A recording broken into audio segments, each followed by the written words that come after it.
Blog Talk Radio.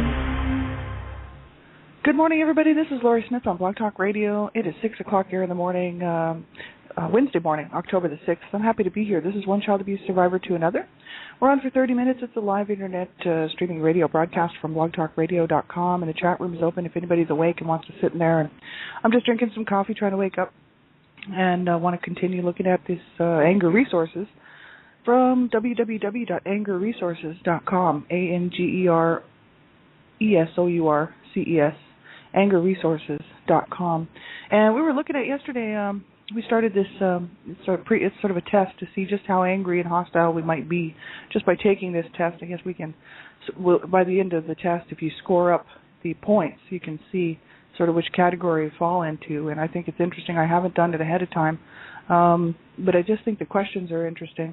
And we were looking at some of them, and we got to like question number 9, actually question number 8, and we were going to start with number 9, but I just ran out of time. So I want to pick back up there. And I'm not a professional counselor or therapist. I don't hold any certificates in those areas. I'm just a private citizen paying to do my own show. It's very important that people know this. I'm a survivor of child abuse, and I just want to be one more voice, right? Just speaking out against child abuse and standing up, for children's rights, and to with all of my shows, really, when you look at my show page. But one child abuse survivor to another, I really just wanted to be one more voice for survivors out there, because I know there's so many, just by the stats. I personally know a lot of survivors of child abuse, and I have my whole life, but when you know the stats and you know just how many children have been abused and are being abused, you know how many survivors there are out there. And I thought, I just wanted to be one more voice for people, just to realize that they're not alone, and that there is help out there. No matter what we decide to go to do, we just need to get help. Whether it's counseling or therapist or group support or online group support, which I like. Just making sure that we don't suffer along in this sad, lonely place, right? And I know, because I was there it's going on almost 4 years now. 4 years ago, before I actually started to begin my healing journey. I know what it's like to be there. And so I just want to be one more voice of encouragement to tell people, hey, we can do this. There's other people that are encouraging me in the same boat. There's a lot of people that I look to for encouragement who have been a huge encouragement to me, to say we can do this, we can keep going, we can move forward. Elizabeth Brawley is one. I do spend a lot of time talking to Elizabeth Brawley, Southern Regional Director for Dreamcatchers for Abused Children. She's a survivor herself. She's a mentor and a huge hero to me, and she's there for me, you know what I mean? She knows what it's like. And so, there's other people, too, that I look to for my own encouragement. And so, I thought I just wanted to be one more voice for people out there, who may not realize, they might think, oh, I'm alone in this, and you're truly not. And all you have to do is make the first step, though. You do have to reach out. And people quite often will not reach out to us. They won't realize that we've suffered as children. They won't realize that we've been abused. And so many times, people don't reach out to us, right? And so we have to do that. We have to reach out and find help wherever we can. Even if it's calling a crisis line or just calling one of the group, like the hotlines, right? Excuse me, just to say, hey, I need help. I need a hand. I need someone to talk to and someone to listen. And so that's just so important, right? Make sure you do get help. And not suffer in silence and alone, right? That's horrible. It's a horrible place to be. And that's why I spend my time doing these shows in the morning, because I just want to be one more voice out there for people, to say, hey, look, you're not alone. And so many of us out here have been on the same road, same journey. And, we just want to encourage people to get help, first of all, to reach out and, to realize that they're not alone and that there is hope, There is hope, because I'm still here, I could have taken my own life many, many times and, wanted to. Excuse me, I really didn't want to live until about 4 years ago. So, 3.5, 4 years ago, I just decided, hey, I don't want to die. I want to live. But it took me to the age of 41 to realize that.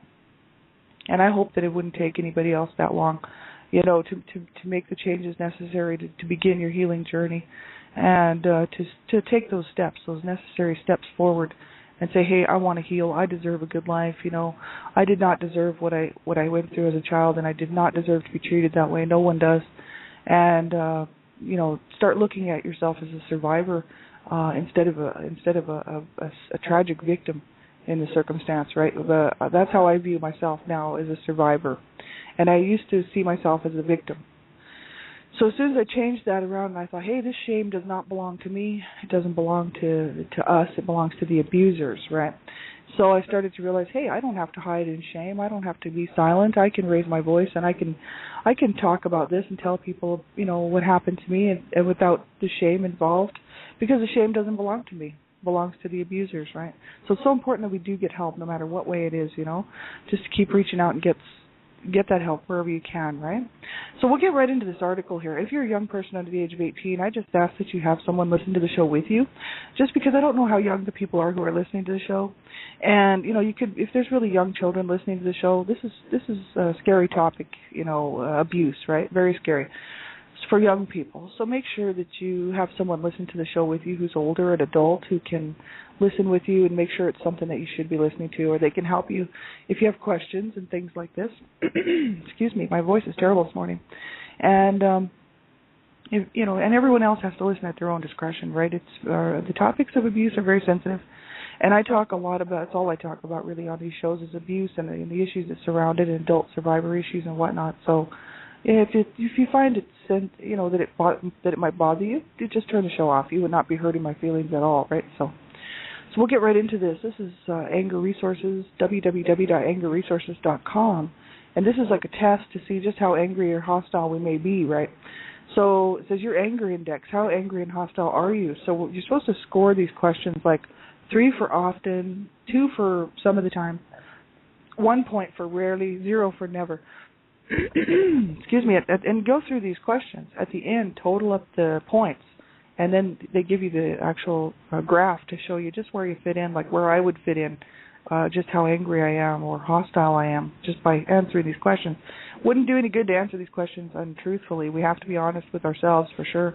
Otherwise, it's pointless, right?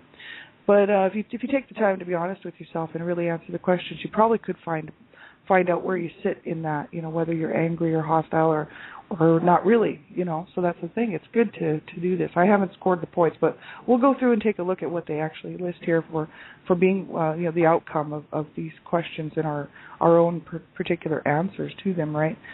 And so question number 9, that's where we left off yesterday. It says, when I am around people I don't like, they'll get that message one way or another from me. So we're supposed to score that like 3 points for, let me go back up to the top, 3 points for often, 2 points for some of the time, 1 for rarely, and 0 for never, see. So question number 9, when I'm around people I don't like, they'll get that message one way or another. Question 10, when I see someone who is overweight, I start to think about how little self-discipline he or she has. Question 11, see, that's kind of being critical of other people, right? Being critical, it's looking at other people and judging them and being critical, right? Question 11, when I get really angry, I throw, hit, or break things. Excuse me, and I used to be able to answer that question, with a 3 all the time. And now, I can say that it's never, right? That's the difference between my behavior, right? Because I did get a control on my behavior. Question 12, I can't stand it if things don't go the way I want them to go. And things never went the way I wanted them to go, so I'm not one of those people that has to have everything go my way. Some things I'm very determined about, relationship-wise, if people do something that go against what they know, that I've already talked about, the fact that I kind of don't tolerate, then I do kind of get a little bit grumpy, because I'm like, okay, you guys aren't listening to my needs. You want me to listen to your needs, but you're not listening to mine. This would be stuff like within my own family, my dysfunctional, very dysfunctional family that I still have. There's only a few of us left, but the thing is they're still here, and so am I, so we still don't get along that well. And they expect me to play this life script that they wrote for me, right? My family, even my sister does. And she wrote a terrible life script for me too, because she was abused as well. So my older sister is always expecting me to play this life script out, that she created for me when I was a kid, right? which just meant doing everything she wanted to do, nothing that I wanted to do, and she won't get involved in my stuff. I'm supposed to always get involved in her stuff. And that's the older sister kind of syndrome, I think, right? And, she wrote this life script. I actually tore it up the other day and threw it away probably about a month or two ago. I refused to play it. I'm not playing that part anymore. She can treat me with respect, like a human being, or she can just buzz off, right? That's what I was talking about that a little bit on my show the other day, because I thought, it's so, we're still in these dysfunctional families, in these dysfunctional roles, they'll expect you to play it. They'll expect you to play that part. And my family now knows that I'm not playing that part anymore. I'm writing my own life script, and it's so much better than the ones that they wrote for me. So, I have no intentions on going back to play that old part. But so many times we get stuck with that if that's what we think we have to do. And if you have to do that in order to maintain the relationship, and there won't be a relationship if you don't play the part, is it worth it? Right? I had to tear up that script that they wrote for me because I'm like, no way, I'm not playing that part. And if you guys want to continue to play that garbage, you go ahead. But I'm off on my own healing journey here, and I'm writing my own life script, and so I'm not going to be a part of your dysfunctional life script anymore, right? So it has kind of it put a barrier between us, because now, I really have no desire to hang out with them, because they still treat me the same way that they did when I was a kid. And even my dad can't get all that physically violent, but he is insane, right? I mean, he's like mentally, he's very physically strong for 90 years old, but he's mentally ill, so I don't like to be around him too much. And my sister, she's just got her own agenda all the time, and there's no give and take with her. So I'm very much on my own here in this, and I knew that would happen, because I knew that my family would not get any help, the remaining members. So I knew that, and I was not willing to stay back there with them. So in other words, I had to move on. And if they don't accept that, well, that's kind of their own problem, because I'm going to move on and have a good life, right? And it is hard. It's very, very hard, because, of course, I love my family, the remaining members. There's not that many left. And, of course, I love them. But do I want to sacrifice my own peace of mind and my own healing journey, my own health and well-being in my life, because I was ready to kill myself 4 years ago, to go back there, to stay in that dysfunction, just to stay with them?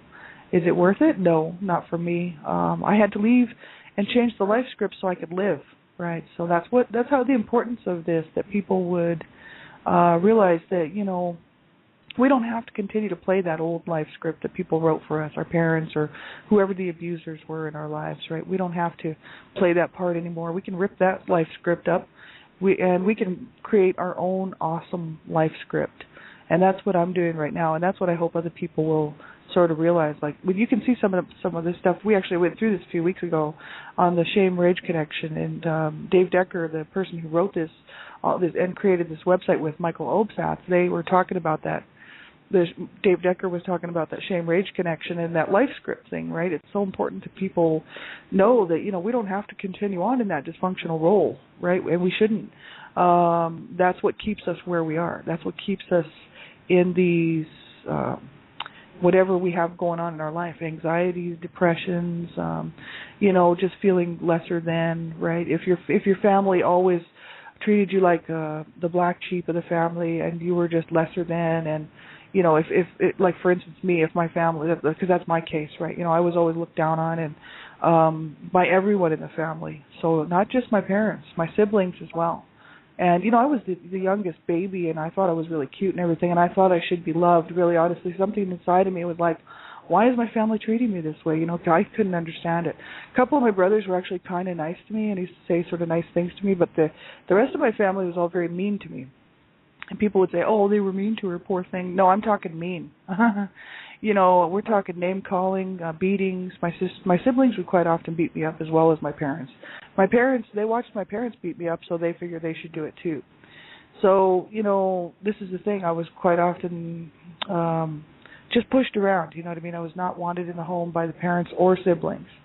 So, but then again, it was so dysfunctional and so abusive, right? I can't really blame my siblings too much, because they were just doing what they were taught to do, right? So that's really sad. And then, of course, I took that behavior on too, and then pushed all my friends around. Had I had younger siblings, I probably would have done the same thing to them too, because that's the dysfunction that I'm talking about. You know what I mean? It's serious, and it's very damaging. So that's the thing, right? I don't have to play along with that anymore. So things have changed for me, but that's because I rewrote my own life script, and the rest of my dysfunctional family, they're not really willing to play this new life script part with me. So that's their own deal, and they'll just have to deal with it, and that's too bad because I'm moving on, right? And it's a good feeling. It's a really good place to be, but it does cause some issues within the relationships within this dysfunctional family, because it's changed now. See, and they don't quite understand it. They don't get it, right? Because they're living in denial, right? So they don't see the way that they used to treat me, and they don't apologize for it. They don't see anything wrong with it, right? So that's the sad part. So it says here, question 12, that's the one that we were looking at. I can't stand it if things don't go the way I want them to. Things never went the way I wanted them to. And so, I don't stress over that, even as an adult. I'm like, well, if things don't go my way, well, that's all right. When they do, it's a great feeling, and then if they don't, I don't stress over it. But I know some people really do. My mom was one of those. It had to all go her way. If it didn't, somebody got hurt, right? That was my mom. She was like, if things didn't go her way and you did not do, or me, let's say, did not do exactly what she wanted, right on the second that she said it, that's when a beating would occur, right? Because she had to have her way on everything. I'm talking everything. It had to all be about her, right? And so, but she was abused as a child. She was very horrifically abused, and then it ended up in this abusive marriage. So she finally got sick and tired of it. Was like, it's going to be my way or no way. So she was, and my dad was kind of the same way. So the two of them, that's why they were always fighting, right? So number 13, I get really upset with myself when I make a mistake or don't do something well. That's question 13. I get really upset with myself when I make a mistake or don't do something well. And that's something that I've had to deal with my whole life. I'm almost the hardest person on me is me. Because, I've always been called stupid and worthless and useless by my mom especially. And made to feel really bad about myself when I was little, really small kid, right? And, under the age of 7, let's say. And then having to grow up with that abusive environment and the abuse that was directed at me especially, it's hard on me now when I make a mistake because I think, I should be able to do better. I'm just stupid, or, I've had to really learn to correct that and learn that, hey, people make mistakes and we all do, and there's nobody perfect on this planet. So what I do now is I even look at the bosses that way. I'm like, you're not perfect, and you make mistakes. We all do. So anytime anybody tries to play this whole perfection role on me, I just look at them and I'm like, you're not perfect either, buddy. And people don't like me because I remind them of that, but you know what? I don't care. Too bad. Truth is truth.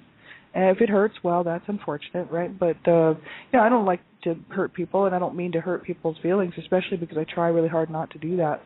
But when somebody's trying to shove in my face that they're perfect and I'm not, I'm like, buddy, take a look in the mirror. You're not perfect, because nobody is.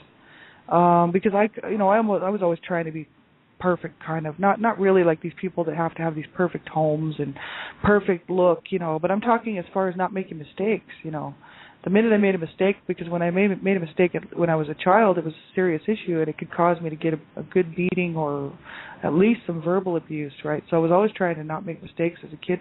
Then after I got so many beatings and whatnot, I thought, who cares? So then I started making mistakes all the time because I was like, I'm going to get beat anyway, so it doesn't really matter. That's when I started doing the drugs and, partying and hanging out on the streets and stealing and doing all kinds of crazy stuff. Because I realized, hey, I was going to get in trouble and be verbally and physically abused whether I was good or not. So it didn't really matter after a while. But then when I got older, in my 20s and 30s and whatnot, I was really hard on myself when I made a mistake. And I always thinking about the voices in my head, from the old days, people running me down and making me feel bad. And that would all kind of come back and haunt me. But now I'm pretty good with that now, so I don't seem to have too many problems with that at this point in my life. But I've come a long way, and I would hope everybody else would too, right? Excuse me. So let's see here. Question 14. I believe that if children misbehave, it's okay for their parents to scare them into behaving properly. That's That's pretty sad. It says, I believe that if children misbehave, it's okay for their parents to scare them into behaving properly. And, most people, I'm sad enough, you see this, I've seen this a lot in my lifetime, and really it's incredibly wrong to do that to a child. You shouldn't force your child to be in fear of anything, right? Like that, you know what I mean? Like causing them to have fear just because they're misbehaving, right? If you don't do this, I'll do this, or bringing out the belt or the whatever the implement would be that a parent would hit their children with, right? Saying you'll get this if you don't behave right, scaring their children into behaving properly, or I'll take away all your privileges. That's another one. That never happened to me because we didn't have anything to take away. My mom couldn't use that for anything for a disciplinary action. She couldn't say, oh, if you do this, I'll take away your toys, because we didn't have very many toys, right? So it wasn't like we had a lot of stuff, right, that she could use to say, I'll take away your privileges. We didn't have any privileges. See, once they do that and they resort to physical abuse from the time you're like an infant, the other stuff just doesn't even come into play, right? We really didn't have a whole lot because we were kind of lower middle class, but we would say lower poverty line. So, and my parents lost everything. We moved about three times, and they went bankrupt, and we lost everything. They actually came and took our stuff. Literally, the government or whoever these people were came and took our stuff. They don't do that anymore. But I mean, they repossessed everything. They took our couches. We had old bratty furniture from 1940 something, and they came and took it. So they took everything, and then the neighbors brought over stuff after, that we could use, right? So we went for years with really not a whole lot, because my parents just spiraled downwards, and so they couldn't say, well, take away your toys if you misbehave, because we didn't really have very many toys. It was kind of like, so my mom was always, I'll kill you if you misbehave, right? So that was her thing, she would just threaten to kill us or kill me especially, right? But she wasn't just kidding around. Like, she was like, I will kill you. And I knew she would, and I knew she could, right, because I had experienced her wrath many times. And so I was concerned that she could kill me. And my dad was always talking about killing us too. So, it's not good to scare your children into behaving properly, to get them to do what you want them to do by instilling fear and violence, right? That's wrong. And so I would hope nobody would do that to their children. It's horrible. It's absolutely horrible. Question 15 says, my anger has gotten me into trouble at work. Now, this used to happen to me all the time. It doesn't anymore because I got a good grip on it. But when I was younger, in my 20s, early 20s, late teens, early 20s, I used to have a hard time with that. And, I'd tell off the bosses and scream at people and foul language, not just nice stuff. I mean, really obscenities, and flip people off at work and, cause fights. I'd be in their face, yelling and screaming at them and, just horrible things. I was just not a good person to have around. And, I never got fired, which is just amazing. I was never fired. But the whole issue is I was quite often reprimanded and told that, I had to straighten my behavior up or I could be fired because, they weren't going to tolerate that behavior at work, right? And so it was quite embarrassing. I did actually quit a few jobs because of that. I became so angry and irate that I actually had to quit because I couldn't go back in there because I thought, man, I'll hurt somebody if I go back in there. That was how close I was really to the edge of violence, right? I was always on that edge of, that I could become violent, and I've gotten a huge control on that. I have no problem with that now. But I used to be like that, and that's just from living that life of hell with my parents, right? And people at work didn't deserve that, and it was hard for me to come to the realization that I had told some really nice people off. And I actually went back and I did apologize to a few that I could, down the road, as I grew a little bit older and started to stop that behavior. And, it was pretty sad. It's really, nobody deserves that, right? And it says, number 16, when someone treats me poorly, I start to think about ways to get even with them. I used to be like that, always thinking of ways to get even with people. And that whole, recourse, you do this to me, I'll do this to you. And that's from growing up in a home that's full of violence and full of, brutality and, parents treating each other very badly and watching the whole cycle of abuse, and then having it inflicted upon you, right? My parents were always trying to get back at each other. So they would use each other and use us for this as pawns in this war that they had going on all the time, right? So you kind of learn how to do that. And I've learned how to not do that. You know what I mean? But I grew up doing that because that's how I grew up. So it's, however, we have to learn to change these things, right? It's so important. It says, number 17, if I'm really mad at other people, I'm likely to put them down and swear at them.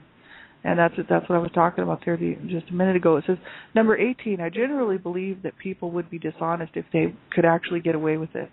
So just not trusting people. I generally believe that people would be dishonest if they could actually get away with it. Number 19, my anger overwhelms me at times and I seem to lose control.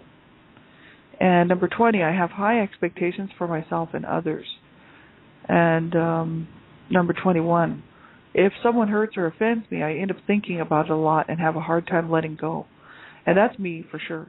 I just from having to deal with so much pain and trauma my whole life, right? It is hard. So even today, if somebody hurts or offends me, I kind of, I used to, especially a few years ago, still harbor a lot of stuff, and I kind of still do. I have to be honest, right? Like I still harbor some anger towards people, certain people who have done things to me that I just thought were so bad. And it is hard to get over. I have, I'm still working through some of this stuff, right? And but at least I've got a handle on it, whereas before I really didn't have a good handle on it at all. But it is important to do that, right? Number 22, when I get angry, I've experienced chest pain, headaches, or other physical symptoms. And number 23, when I'm angry, other people seem to shy away from me or be afraid of me. And that's, well, it's no wonder, right? That's the thing. If you're an explosive, angry person, of course, people are going to do that. They won't want to, hang out with you. They might shy away from you or be afraid of you, like most people. I know that's the way it was for me in high school and many times in my life, where people, even elementary school, I was kind of, when I was a kid, I was so acting crazy all the time because that was my safety mechanism. If I could get people to leave me alone by being violent or being aggressive, then that was my protective measure, right? So that's the thing. Many kids were afraid of me when I was growing up, and lots of people thought I was kind of, people my own age, like my peer group, if they didn't know me, they pretty much stay away from me because they thought I was crazy. And, and I actually thought I was kind of crazy, you know what I mean, because I was doing a lot of drugs and just, I was just not doing well at all. But my life was such a mess from the abuse that I was suffering at home, right? So that's the only way I could cope, right, was to be high. And so I was always high and I was doing these crazy things and these very life-threatening things, like, just kind of being crazy, jumping off of things and doing just insane things. And people, driving drunk and, especially when I got my car. My friend had a car and we used to drive around and we wouldn't beat people up, but we would always be the ones that were aggressive. So we were always talking about beating somebody up or threatening to beat somebody up and scaring other kids. And it's just absolutely ridiculous behavior. But hey, I learned it from two people that did a very good job to teach me how to behave like that. And then people would say, well, what's the matter with those children, right? Well, look, the apple doesn't fall very far from the tree. You know what I mean? So that's what people have to realize, is that quite often when you see young people acting out like that, or people even as adults acting out like that, you got to think about just about what caused them to be that way. And that's what I'm always doing, is looking behind to see what causes somebody to behave a certain way, because I was always trying to figure out my mom, so I wouldn't be abused, right? So I was always trying to get inside of her head, because I thought, hey, if I could, because sometimes it worked, if I could get inside of her head, I could avoid the abuse, right? Not always, but sometimes, right? So I'm still kind of interested to see what makes people tick, and you just wonder why, when people are like that, behaving like that, what's going on in their lives and what kind of a lifestyle that they've had and they've lived, right? So that's the thing. It's very, very hard on people. So we have about a minute left, so we'll finish this up again. We'll look at this tomorrow. I'll probably finish up the rest of the questions and then look at this. You can look at it too. www.angerresources.com. That's where I'm getting this information. So ANGERESOURCES. And I hope everybody has a great day. I was waiting for a friend to call, and they didn't call, but maybe they'll phone tomorrow. And we're going to have somebody phone in on the show today, but I was watching the switchboard and didn't see anybody. So if I missed you, sorry about that. And I'll be back on tomorrow, same time, same place, right? Have a great day, everybody. Take care of yourself. Make sure you do get some help, you do count, you do matter, and I don't care what anybody's ever told you before. you throw away that negative stuff that people might have told you before, because it's wrong. You do count. You do matter. You matter to me. So take care. Make sure you get some help. Reach out. Keep that hope alive, right? And, we'll talk to you again soon. Take care, everybody.